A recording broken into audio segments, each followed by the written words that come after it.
What's up, guys? This has been such a dependable shoe. This is the Pro Converse, the actual skate shoe version of the Chuck Taylors, and I have worn this thing until the insole is actually showing right here and right here. I put some duct tape inside of it, but this might be the last day I have to actually wear these shoes because you can kind of see my sock coming out there. This shoe is held up so well on the top. You can see the marks from kickflips and tray flips, but this has been such a hard-working, dependable shoe. I always wear it in the winter. It's like my winter shoe because it's a little bit warmer than most of the mesh shoes I have.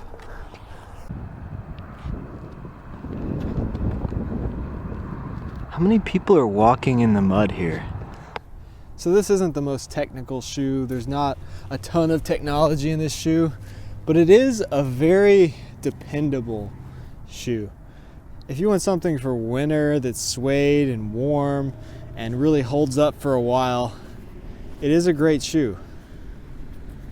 I've been skating this as my winter shoe for a few years, just in the winter, and it held up pretty well.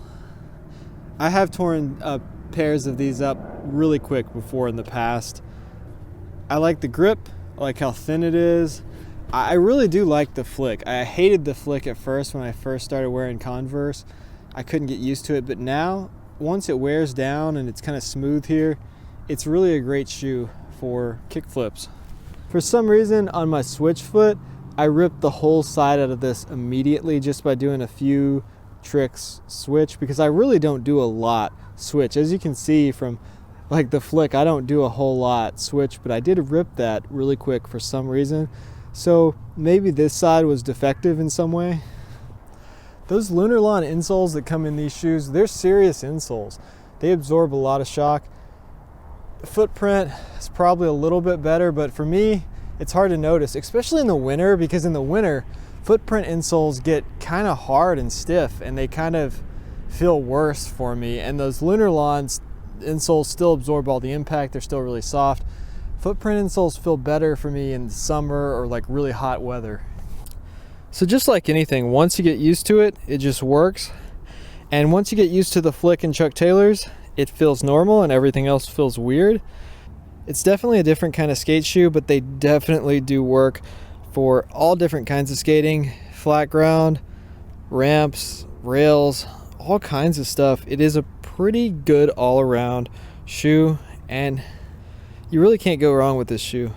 So these are not the normal Chuck Taylors. This is the version that's leather with a Lunarlon insole from Nike. Nike owns Converse. So these are really comfortable shoes too. They're thin, lightweight, and I could see myself wearing these as just an everyday kind of shoe. A lot of people do. A lot of people in bands wear Chuck Taylors as an everyday shoe. Now, I don't lace these things all the way up. On both sides, I'm skipping the top two eyelets just because I feel like when I lace them all the way up that I can't move my ankles and maneuver them and be able to do tricks and stuff like that. Like, I really need to be able to move my ankles to do kick flips and three flips and stuff like that. But I feel like having the high top still adds a little bit of ankle support even if I don't lace them all the way up. If I lace them all the way up, it's just too much. I just can't handle it. The sun and the moon, both at the same time. Is this a crossover episode?